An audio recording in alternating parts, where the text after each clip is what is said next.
Hey, I came across some interesting information about the Royal Enfield 450 range, the Himalayan 450, and the Guerilla 450 a few weeks ago.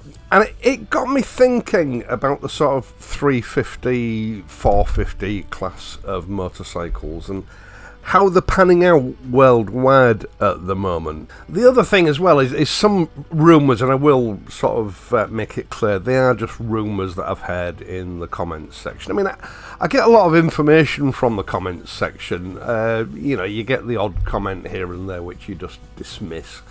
But when you get several people over weeks sort of repeating this information, even though when you research it you can't really find anything concrete on it, it does make you wonder what's going on. I mean, at the end of the day, all manufacturers, not just motorcycle manufacturers, often sort of exaggerate the success. They have to, really. I mean, for a start, they have to make customers think that the brand is doing well, otherwise it's a bit of a turn-off for the customer. But they have share prices to worry about as well. If, they just speak doom and gloom, share prices are going to suffer as a result. Now, before we go any further, I should just point out that I'm running some library footage that was given to me by Royal Enfield last year. Questionable footage. There's some very questionable riding in this footage. It's not me, it's someone else, I don't know who, but it should have been entitled How Not to Ride a Motorcycle in Public. I got hundreds of complaints about it last year when I first aired it, and I've not used it since for that reason. I ran it on a video without really reviewing it first, and then when I got the complaints and I actually watched it, I was quite shocked that Royal Enfield thought it was appropriate to release it to the press, but, there you go. Now, a few weeks ago, I was doing my normal sort of morning research for sort of future video ideas, and I came across a publication called The Mint, or Mint, which is, I believe, an Indian financial business publication that was looking at Eischer Motors, which of course owns Royal Enfield, highlighting that Eischer Motors' shares had dropped in value. They hadn't crashed, but they had noticeably dropped in value. And the Mint put the blame for this falling of share values down to the introduction of the Guerilla 450 and the Himalayan 450 a few months previous to that. Now, both these bikes occupy the Sherpa platform, which is the 450cc single-cylinder water-cooled motor, turning out, I think, around about 40 brake horsepower. And I don't think there's any doubt about it. The 450 Guerilla was aimed at challenging the up-and-coming Triumph 400 at the time. It was a knee-jerk reactionary model aimed at, cutting Triumph off with the introduction of the Triumph 400. Now, this Mint publication, as I say, it was published last July, so it's a year old now. And it sort of stated that, several quarters previous to its publication, Royal Enfield's sales figures had been flatlining, which vindicates something that I said in a video a few weeks ago, and it also explains my experiences with the brand over the last at least 2 years, where interest in the brand view-wise, or here on YouTube, not just on my channel but on all channels, is waning. It's dropping off. The viewing figures are not what they used to be. I think part of this is because, the honeymoon period, the new upcoming Royal Enfield brand, which has relaunched and reinvigorated itself, the novelty's worn off, and people are not as interested in the launch of new models as they used to be. And I think part of that is the fact that, to some extent, and I don't mean this unkindly because I understand why Royal Enfield has done it, they've become a little bit of a one-trick pony. Whereas initially the 650 platform and the new 350 platform seemed new and fresh, definitely the right direction for Royal Enfield to go in, I think they've overplayed it a little bit, and what we've ended up with is just a huge range of parts bin specials, which is possibly what's going to happen with the 450 range, although maybe it won't, because actually they haven't been very successful. Now, I'm using the word parts bin specials because that is predominantly a comment that I'm hearing in the comment sections on my videos. You know, people are just underwhelmed by what Royal Enfield is doing more recently. And I've got to admit, that echoes the way that I've felt as well. I mean, maybe we expect too much. There's only so much a manufacturer can do that is new and innovative. But then maybe a sensible manufacturer will draw the line somewhere and stop doing it. I mean, one descriptive way it was explained to me in a comment a couple of weeks ago is, you know, Royal Enfield is a bit like a precocious child at a family barbecue. You know, they do something clever and funny that makes everyone laugh. So a few minutes later they do it again and everyone laughs again, but not as loud and as hard. So the child does it again, and this time tries to throw a little bit more into what it is they've done in order to, you know, get back that initial reaction. But by then, onlookers are starting to get a little bit embarrassed by what they're doing. And I thought that was quite a clever and sadly relevant parallel to what Royal Enfield is becoming. And then, you know, we'll look at the sort of hierarchy of motorcycle manufacturers. Royal Enfield have been in the top 10 for several years now, but last year, even though they reported record sales of over 1 million motorcycles, they dropped one place in the top 10, only just scraping in at number 10. So although apparently they did well last year, they didn't do as well as the competition. Over the last few weeks, you know, this has sent me down a sort of rabbit hole. Over the last couple of years, it's like someone's thrown several jigsaw pieces at me, which, you know, didn't seem to relate to each other. And as I researched this, as I sort of drew together the rumours and my experiences with Royal Enfield, things sort of started to click into place. Now, another publication recently reported that the Himalayan 450 and the Guerrilla 450 individually in India are only selling 2,000 to 3,000 units each in India a month. And India, for obvious reasons, is their biggest market by far. And to put that into perspective, the classic 350 is selling 30 to 35,000 units per month, with the other 350 models also attracting very respectable monthly sale figures. So in the first year or so of sales for a new model, the 450 models haven't done well at all.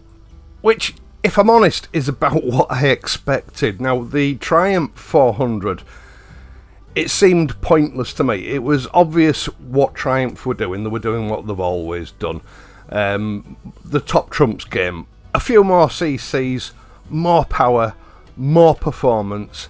It's an old sales strategy that is just outdated these days. And Royal Enfield responded with more of the same. A 450 liquid-cooled motorcycle with just a little bit more power and torque and performance. And I realise I'm, you know, probably in a minority thinking this, but that was exactly the wrong way to go. If people want a fast, powerful bike, they go up to a 650, a 750, or even larger. That's just the way the mentality of motorcyclists go. And although Triumph have dubbed the 400 series as a great success, really it's been an equal failure. They expected much better sales than they've actually got out of it. They sold 30,000 units of that motorcycle last year, which is slightly less than Royal Enfield managed, with the Guerrilla and Himalayan 450. So arguably it's an even poorer result. And, you know, it's for the same reasons. If people want power and speed, they don't go looking for a 400cc water-cooled single. It would seem that Triumph have realised the mistake here, and they've just about to launch, or have just launched in India, a detuned and de-specced version of the Triumph 400 in order to see if it corrects their mistake. People buy 350s for a reason. They want proper real-world performance that is relevant for the roads. They want frugal fuel usage, and they want it all at a reasonable price. The Guerrilla and the Triumph 400 are way overpriced for what they are. They just don't look like good value for money to most motorcyclists. Unless it's a dirt bike, the 400 to 500cc category is an irrelevant oddball category. Now, going back to Royal Enfield, a few weeks ago in a video I pointed out that I've been having trouble getting press bikes off Royal Enfield, and funnily enough in the comments section one or two other similar sort of channels expressed that they'd run into the same problems. Now, the official line that Royal Enfield's marketing department gave to me was that they were having to cut the budgets for the press fleet. Now, you only do that if you've got problems. Now, I have noticed over the last couple of years that Royal Enfield's marketing focus had shifted. They seem to be aiming more at the hello darling lovey crowd rather than proper motorcyclists, and you know, they'd always build themselves as a motorcyclist's brand, yet they suddenly seem to move away from that. Now, the legacy motorcycle magazines always get first access to press bikes. That's the way it's always been. And then when they've finished sort of evaluating and publishing the reviews on these bikes, the bikes are then handed out to the likes of me, you know, YouTube channels. Now, I've got to admit, I haven't really noticed because I don't really watch other motorcycle channels, but quite a few commenters sort of made the statement that what they seem to be doing over the last 18 months or so is giving bikes out to the sort of bright young thing, hello darling lifestyle channels. Not necessarily true motorcyclists, just influencers that happen to have a motorcycle license. But having read those comments, I don't think it's been a case of Royal Enfield favouritising those type of channels. I think it's down to the cost-cutting measures. A lot of those channels are centred in the south of England. If they're having to save money and they can't afford to transport a bike 165 miles to Hull, the next best thing is to give the bikes to somebody that's right on your doorstep and save some cash. But what I think might have happened, what appears to have happened, is that by doing that, they've turned some customers off. I mean, it might only be a trickle at the moment, but who knows where that could go. Hence the drop in viewing figures. Now, that is just supposition on my part, sort of bolstered by comments from viewers, but I don't think it's far off the mark. Royal Enfield may well be alienating the people that normally buys their bikes. Now, there has been a big thing over the last couple of years about Royal Enfields being heavily discounted for various reasons, but frequent comments that come up are people sort of, you know, proudly gloating that they've managed to get, you know, last year it was 2023 models at a bargain basement price. Unsold models from 2023. Now, I know in some cases these were pre-registered models with 0 mileage on them, but I can't honestly give any figures. You know, it's lots of comments spread out over lots of videos, and it would take weeks for me to search through all the videos and actually, you know, get some statistics together. This year, it's been 2024 models being offered at bargain basement prices at residual stock from last year, as well as still some 2023 models. Again, I don't know the actual numbers, so you know, it is a bit of a moot point, but it is common practice for motor car and motorcycle manufacturers to pre-register stock in order to bolster the sale figures. And actual unit sales of any motor vehicle model is always gauged or ratified by the numbers of vehicles registered. So pre-registering vehicles and then selling them on at a discount later on is a good way of making it look like you've sold more motorcycles or cars than you actually have.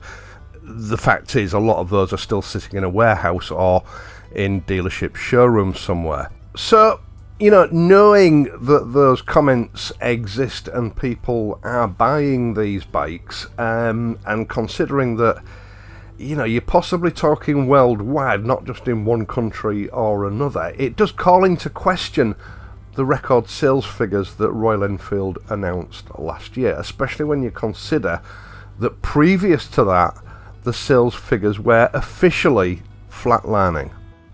Now, I just want to finish off with the new Classic 650, a bike that I reviewed, about a month ago now, was it? Actually, that video got pretty good views. I was quite shocked by how well it did compared to previous Royal Enfield videos. But again, you know, I was picking up on some comments, and I've got to say those comments echoed exactly my thoughts as well. The Classic 650 is an iconic part of Royal Enfield's motorcycle lineup. You know, if you're going to call a Royal Enfield a classic, if you're going to put that in the title of the model's name, it's got to live up to what people expect from a Royal Enfield classic, and it simply doesn't. To me, it felt like a cheap, lazy way of cashing in on the classic name, and other people echoed their feelings with the same. But there were one or two comments that got me thinking, and that was, it looked like Royal Enfield had just run out of development money for that particular model. I mean, it's basically a Super Meteor with some very superficial differences and a different paint job. It does look, when you look at it from that perspective, that Royal Enfield just maybe didn't have the necessary cash to do it properly. I don't know, these are just my thoughts on the subject. You know, I've been noticing these things over the last couple of years, and as I say, when I started doing the research a couple of weeks ago, it all seemed to sort of click in the place. I might be going down completely the wrong road. Some of this is just rumour and conjecture, but it is backed up by some hard physical facts. And if Royal Enfield has gone off at a sort of self-destructive tangent, you know, being a loyal lover of the brand, I sincerely hope they pull it back into line quickly. Let me know what you think in the comments section down below, but be polite about it. Also, if you've got anything to add to what I've said in this video, by all means share what experiences and knowledge you have on this subject with the rest of us. Also, how many road traffic offences did you see being committed in this footage? This riding really is atrocious. If nothing else, we seem to have one continuous speeding offence from start to finish. Once again, thank you so much for taking the time to watch this and my other videos, and in doing so helping to support this channel. I really do appreciate it. You can help me out by leaving a like and subscribing to this channel if you're not already a subscriber. You can help me out in other ways as well via my Patreon page or the PayPal donations, details of which are in the video description down below, or you could just use the super thanks button below the picture that you're watching now. Either way, it's much appreciated. I will of course be back next week, so until then, please ride safely, not like these idiots, and I'll see you soon.